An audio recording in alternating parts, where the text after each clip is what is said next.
All right.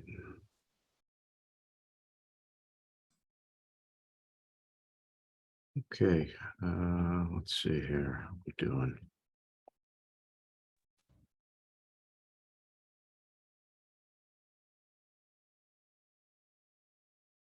We'll give it 1 minute and we'll get going.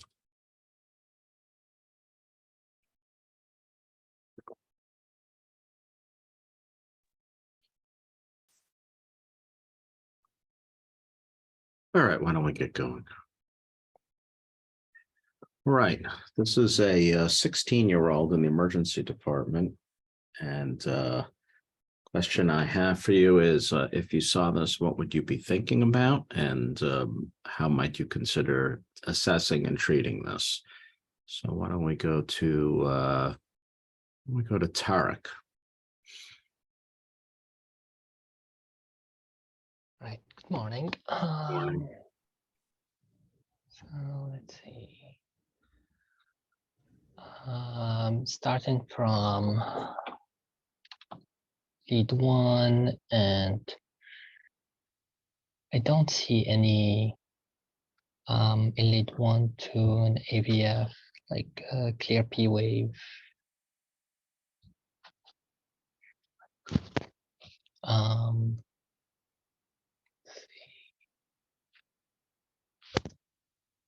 And then the QRS looks very wide. Yeah. Are you sure you don't see any P waves? Oh. Yeah. I think in lead 3, yes. It could be fair to say the P waves are very, very tiny. Tiny. But they are there. Yeah. So what do you think is going on here? This is a very, when you see this, you should immediately have a thought in your mind. That's just why I'm showing it's a very important tracing. Yeah. Because the PR interval very long. Right. PR is very long and almost looks like a sinus wave, right? The QRS. So is there any electrolyte abnormality that could be associated with this, you think?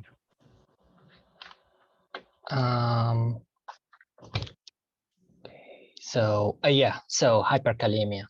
Right. Yeah. Exactly. Yeah. Right. Exactly. Right. So this looks to me like a tracing of hyperkalemia, and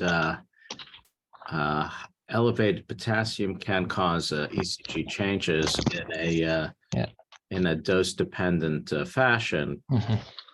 So you know, generally, now these are just rough, but with the potassium between 5.5 and 6.5, you'll see the classic tall peak T waves. When it gets a little higher, between 6.5 and 7.5, the P waves will become very small, similar to what we're looking at. And then a little bit higher, between say 7 and 8, you'll start seeing widening of the QRS complex. Once you see that, you must interfere with the process as soon as humanly possible, because you are about to get to arrhythmias and a systole. And sometimes some sources say that the absolute value is less important than the rate of the rise. And I think that's sort of a reference to the fact that people say with chronic kidney disease who sit with high Ks, like in the 5.5 range, often don't have these changes because I guess you could say their channels equilibrate a little bit to it. Obviously, at a high enough level, anybody's going to start having these problems. So Tarek, how would you manage this? So you quickly do an I-stat, and the potassium is, let's say, 7. So what would you do? Yeah, so I think we can start with the calcium gluconate to stabilize the myocytes, the cardiac myocytes, and then also have the insulin and dextrose. To start infusing insulin, and then I think albuterol too will be helpful. Yeah, that's exactly right. Excellent answer. So first thing, of course, is to stop the exogenous potassium if the patient is getting it. Yes. And then treat whatever the reversible cause of hyperkalemia is, if you happen to have one. Oftentimes it's iatrogenic, but not always. Just as you said, calcium, and usually gluconate is what's often given because it's not as sclerosing to veins, will stabilize the cardiac response to hyperkalemia. It's especially good if you start seeing arrhythmias from high potassium. And just as you said, insulin and glucose will drive potassium into the cells from the serum and lower the potassium level. And then beta-2 adrenergic agents like albuterol nebulized will drive potassium intracellularly. Oftentimes, this can be associated with metabolic acidosis, so sodium bicarbonate can also help drive potassium into the cells. And then, another treatment enterally is to give you the part, I don't even know how to pronounce this, patiromir, or K-exalate, which lowers levels. I don't know, has anyone in this group used the first agent, patiromir? No. Yeah, well, apparently it's a newer agent that doesn't raise the sodium as high as K-exalate. I don't know if it's used in children. I've not seen it used. Problem with K-exalate, and you always have to be careful, is it can really lower it very far and can maintain low levels, so you have to be careful. And then finally, you might even need to hemodialyze somebody to lower the potassium level. And I've seen patients even have to go on ECMO temporarily in order to achieve this. So all I would say to you is, as a general rule, when you're taking care of patients in the hospital, always keep in mind that if you had to pick a problem, hypokalemia is a far less toxic one in general than hyperkalemia. So when in doubt, always replace potassium would be my personal recommendation when people have hypokalemia, unless it's extremely low. You'll virtually never get into too much trouble if the K is on the low side.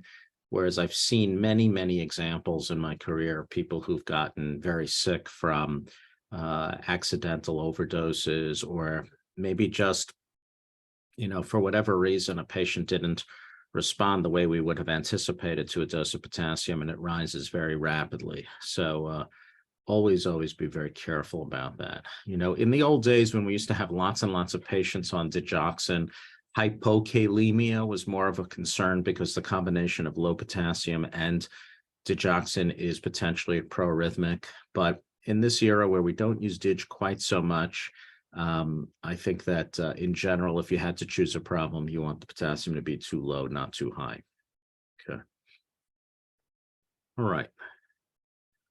This is a teenage boy who is complaining of palpitations for a few hours. And this is the patient's electrocardiogram. Let's say it's in the emergency department. So why don't we ask Dr. Barris if he has any thoughts on this tracing?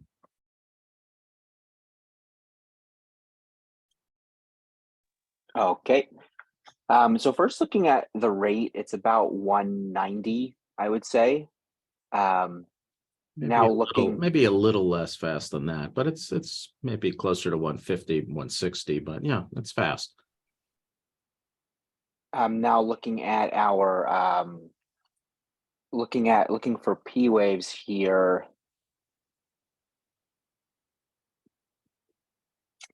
I feel like I'm thinking that there's VA dissociation. I think I could probably pick up with some. I'm seeing that this is a wide complex tachycardia, so I'm thinking that it's VT. And then if I'm looking at the axis, where we're down in one, down in AVF, with a right bundle in V1, I'm wondering whether this is like a Belhassen's VT. Very good, David. That's exactly right. That's what this is. And kudos to you and to Dr. Marshall, who made this diagnosis recently on a patient. So yes, this is a very typical appearance of somebody who has so-called Belhassen's ventricular tachycardia. So Dave, if you were in the emergency room and this was your patient, so let me give you some more information about the patient. The patient feels fine. They feel the palpitations. That's why they came into the emergency department. But they have a reasonable blood pressure, and they're smoking and joking. They're talking to you, and they generally feel okay. What would you do at this point? You're in the emergency department. How would you manage this? Well, I know that it's very responsive to verapamil, and people call it verapamil sensitive tachycardia. I think that we would want to get an echo to assess function to see if this was happening for a while. Okay. I think those would be good starts. Right. I mean, I guess I mean, I'm not sure, Dr. Best, but I know it's verapamil sensitive, whether people go right away or whether you can maybe consider lidocaine if it's not breaking right away. Yeah, it's a very good question, Dave. So again, this is Belhassen's VT, or sometimes people call it LV outflow VT or verapamil sensitive VT. It is more common in men and boys than girls. And it's thought to possibly be due to a structural abnormality in the Purkinje fibers, and it's thought to be a reentrant form of VT. Most patients present with palpitations, dizziness, fatigue, and usually we see it in young, healthy patients. And the ECG tracing is very typical, as I just showed you. It's a right bundle with a left axis deviation. And so you're right, IV verapamil would probably be the choice, the sort of number one choice for this arrhythmia.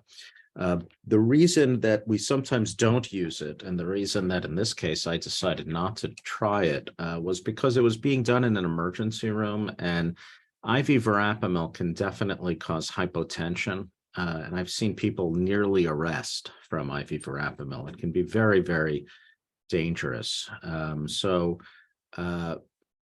In an ER without EP or cardiology standing there next to the patient, I generally don't recommend verapamil for this. If I were there and I was in the ED and I was very clear that the verapamil needed to be diluted very aggressively so that it went in very slowly over like 20 or 30 minutes, I would probably be fine and think it would be reasonable to give verapamil. But usually, when I see an arrhythmia of this nature, I usually will go with something that I know is generally less hemodynamically embarrassing, even if it is perhaps less effective. So a lidocaine would be a reasonable option, although I'll be honest in saying I've not seen it work for this, but I think it can. IV amio is probably never wrong for ventricular tachycardia, except for arrhythmias due to long QT syndrome, where it would be contraindicated. And then long-term patients with this could be treated with pretty much anything. Beta blockers, they could be put on oral calcium channel blocker like verapamil orally is very safe. And in a teenage boy who's of a reasonable, near adult size, verapamil comes in a long-acting variety or a slow release SR type. So it can be given once daily. And it's a very effective treatment for this. And then finally, probably the best treatment would be ablation for this. In my experience, patients who have this tend to have it very infrequently. Maybe they'll have an episode once or twice a year or less. And so what I find is always a problem with this particular arrhythmia is non-compliance. So, what happens invariably is we get the patient out of tachycardia and we put them on an agent and they go home. And then when you talk about ablation, they're not usually interested and because they've maybe only had one episode. And you tell them to take this medicine, and then invariably 11 months later, you get a phone call that they're in an emergency room somewhere back in this arrhythmia. Now, the problem with ablating these patients, in my experience, is that it can be very challenging to induce. So sometimes when people are in this arrhythmia, if you happen to know that you have an opening in the cath lab the next day, and if you know that the patient's function is not depressed and is tolerating this, it may not be unreasonable to just leave the patient in tachycardia and take them to the cardiac cath lab to ablate, because it can be challenging to get this thing going sometimes. And in fact, Barry and I did that not long ago in somebody. Now, I guess the only thing I would say finally is, does it surprise you? Let me ask Tulsi, Tulsi, does it surprise you that this patient who's in VT at like 165, 170 beats per minute is okay, like looks well, is talking to you, is asking for his lunch? What do you think about that? It's a little surprising because you would think that he would at least feel that you would think that maybe cardiac output would be compromised. But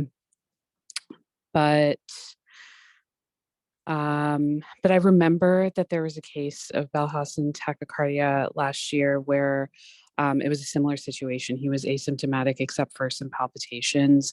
So I'm not really sure. Does it have to do with the bundle branch block? No, but I'm glad you remembered that case. So Yeah. basically the thing is, and the point I'm just trying to make is, you can be in VT and look okay. People have this belief that if you're in VT, almost by definition, you're on the verge of dying. Now, don't get me wrong, VT is potentially very dangerous. And if this patient were to remain in this rhythm for many hours, for sure, they would develop ventricular dysfunction, go into very low cardiac output, and could be very dangerous. And in fact, consideration of cardioverting somebody like this electrically is not a bad idea, although sometimes this can be hard to cardiovert, but it's always worth a try because it's a reentrant arrhythmia, just may start again. But one should not be lulled into a false sense of security with this arrhythmia.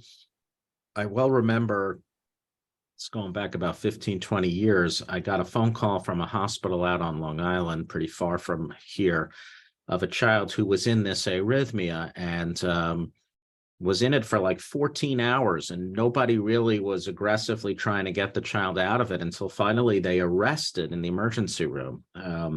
And it was because the child had probably been in it for 12 hours before, but the child looked so well hemodynamically that I think the staff there just kind of, were less concerned acutely about, terminating the arrhythmia as fast as could be done. I mean, this is not, in a patient who looks stable, I would say it is urgent, but perhaps not emergent. And so, I think this is instructive because, just because a patient looks and feels okay does not mean you are not in ventricular tachycardia. And I can assure you that if the patient were to remain in this arrhythmia for a longer period of time, it could have been a very, very serious problem. Okay, very good. All right, this is a 16-year-old who had an Ebstein's repair in the past and is post-update 2 following tricuspid valve replacement. And this is the electrocardiogram obtained in the morning on this patient on post-update 2. So Molly, what do you think about this, and how would you manage this patient? So what jumps out to me is that you, like, especially on that first, at the beginning of the strip, it looks like you're seeing a P wave without a QRS after. And then as you even march along, you'll continue to see that. So it looks like this patient is in high degree AV block. Okay, I agree with that. Is it, can you get more specific on the degree of how high this block? Yeah, I agree with you. It is definitely high grade block. Yeah, so with the rates, so when you're looking at your atrial rates and then your R to R interval, to me, they appear distinctly different. So I would say 3rd degree. Right. There doesn't really seem to be any relationship between the atrial and ventricular activity. And, the other thing which I always mention to people is the R to R interval is really not varying virtually at all. Now, if you look at somebody in complete heart block over, say, 20 minutes, yes, you will see some modest variability between the R to R interval. And in fact, when we get Holters on people with congenital complete heart block, we often see that the heart rate will vary between, say, 45 and 75 or 80, even 90. because with different adrenergic tone, the degree of automaticity will vary. But in any 12 or 20-second strip, the R to R interval should be fairly fixed. And that seems to be the case here, right? There doesn't appear to be. The other thing is you want to look for P waves that probably would bring it in, conduct even at a long cycle length. Like this P wave here, right? You would think, since it's so long since the last QRS, or even this P wave, that there would be conduction, right? But there's not. So this would be complete block as opposed to Mobit's 2 second degree, where we would have some conduction. Okay, so we've established that this is complete heart block on postoperative day 2. So how would you, first of all, presumably this patient is being paced, but not in this tracing. This is a aggressive demonstration by whoever obtained this tracing. So now you're in heart block, and the mother is at the bedside, and she's very concerned that her daughter is in complete heart block and wants to know whether or not, what's next for her. She doesn't like the fact that she's attached to this device at the bedside. So what are you going to tell her about your expectations? So I would discuss with her that that we would leave the pacing, we'd place the patient back in pacing and reassess that sometimes patients can have heart block after, especially with this kid only being post-op day 2, but that we would continue to watch it. And as we get closer to like a week or even a little bit beyond that, we'd have a better idea of if it's going to resolve or not. And that if this persists around that time, then we would have to have a discussion about a more permanent pacing option. Very good. So the mom says, okay, well, thank you, Dr. Marshall, for that information. What's the chances that it's going to get better? Like, I understand that you're going to wait 7 to 10 days, but can you give me a sense, Dr. Marshall, of how likely it is that my child is going to have to leave the hospital with a pacemaker? I don't know, like this far, like this at like 48 hours post-op, but if it's persisting at like around a week, it's a pretty high likelihood that they would need one. I can't remember, and I know you've shown us this table before of like the percentage of likelihood, I think, as the time goes on, but I cannot remember at day 2 what that would be. Right. Well, 2 is kind of just a random choice I made in making up this question, but certainly by postoperative day 9, according to the original paper by Steve Weinberg at Boston Children's, and that's been reproduced in much larger data sets since then. By post-op day 9, it's something like 97% of patients will not recover. There are people who do recover beyond that time, but sometimes they recover a month or 2 later, and we never really know how robust their AV node is in that setting. And so, we would virtually never keep somebody for a month waiting for conduction to recover, because there's a very small chance. Recently, one of your colleagues here at Mount Sinai, former co-fellow Dr. Sunny Duong, published a paper on this topic. Are you familiar at all with what he showed? Because it's quite remarkable. I am not.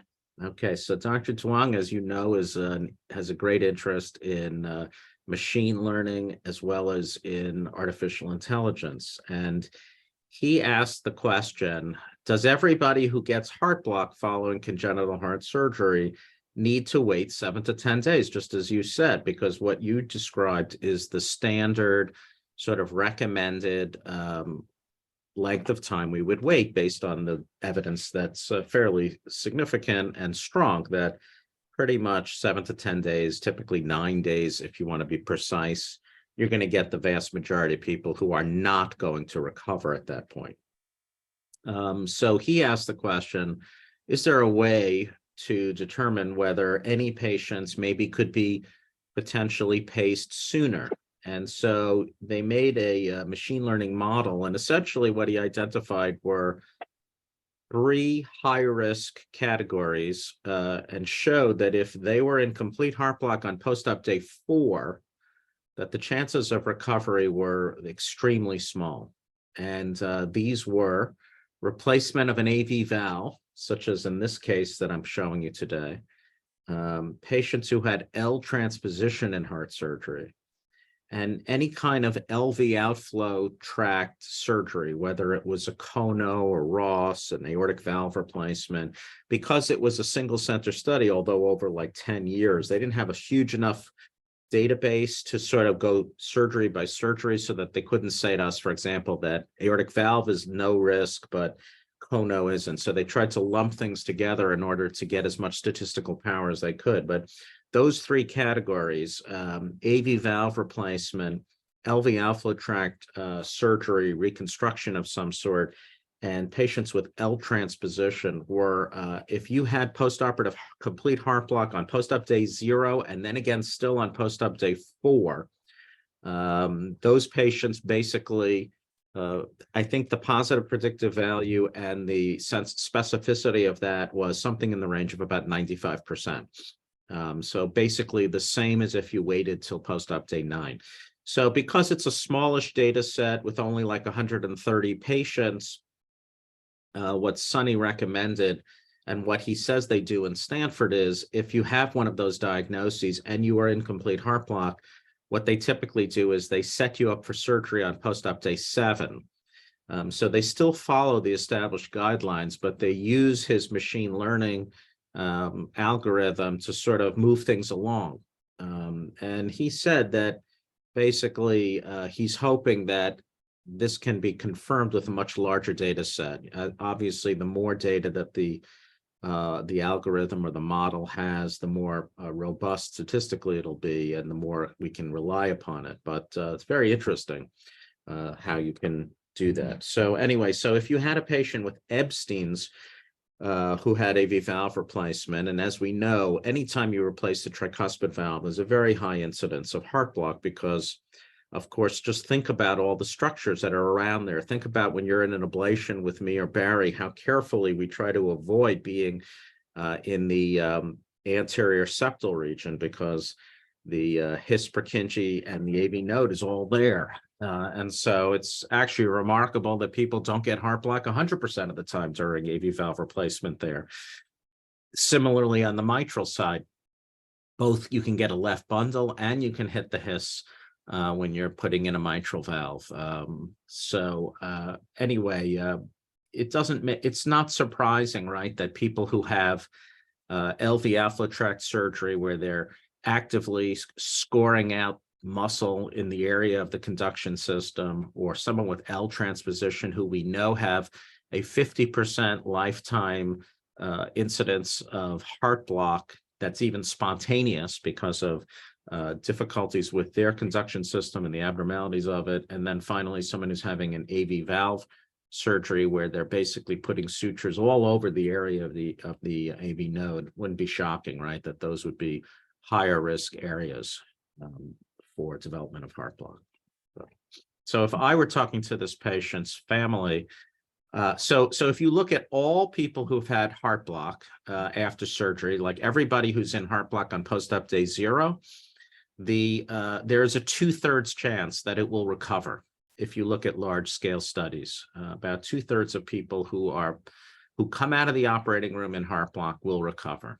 And sometimes people have wondered if this, sometimes the surgeon will say, there's no possible way the conduction's coming back. I was all over it. Sometimes they're wrong. So we don't really trust the surgeon on this because, they know what they did, but they sometimes overestimate how bad the conduction injury is. Interestingly, in Sonny's paper, half of all the people with complete heart block on day 0 rather, needed a permanent pacemaker.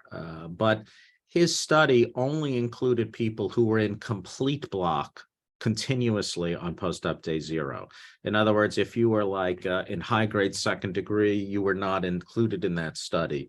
And also, Stanford does a very large number of double switch operations and complex surgeries. So it may be that their surgical cases are different than the general surgical volumes that would be seen in most centers. So it's hard to, not exactly easy to extrapolate. All right.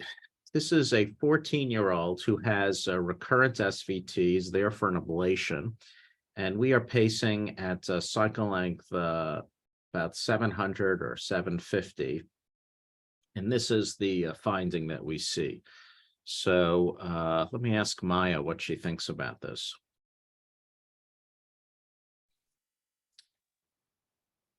All right. So we'll just go over the channels just so we're all on the same page. The first four are the EKG. This is the map, but we're not using it yet. This is at the start of the case. We see it's 20 after 9 in the morning, whenever this was done. This is the high RA channel. There are 3 His channels, which don't have a His on them yet. And then the coronary sinus catheter seems to have been placed. And then finally, there's an RV catheter at the bottom. And we are atrially pacing at about, let's just make up a number, 750. So what heart rate are we pacing at if we're pacing at cycle length 750? Okay, so if we're pacing at 750, the heart rate's about 80. How did you come to that, just for so we're all on the same page? I did 60,000 divided by 750. Exactly. Good. Okay, so we're pacing at a rate of about 80. And what do you make about what's going on in the EKG? Okay.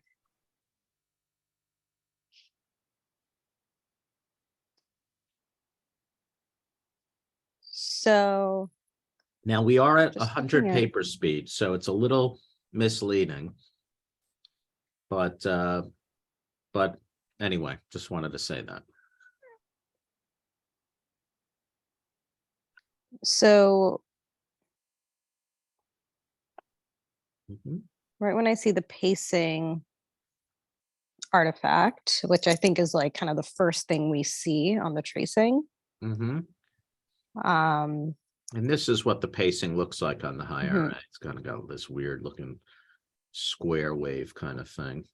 So there's the P wave, right? What do you make of this So- PR interval?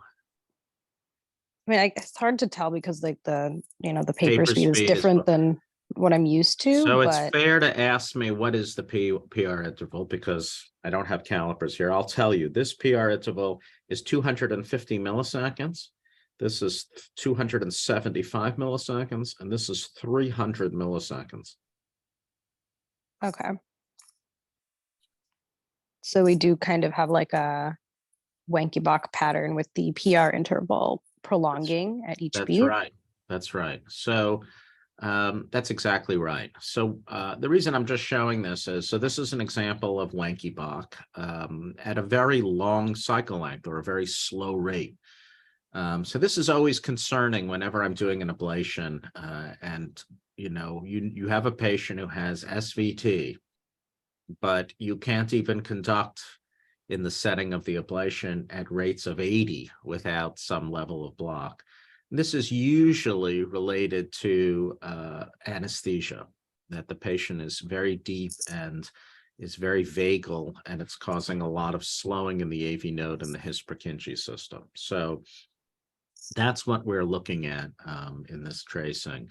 And so typically what that means is either the patient is a little over sedated, or we may need to use isoprel to sort of wake things up.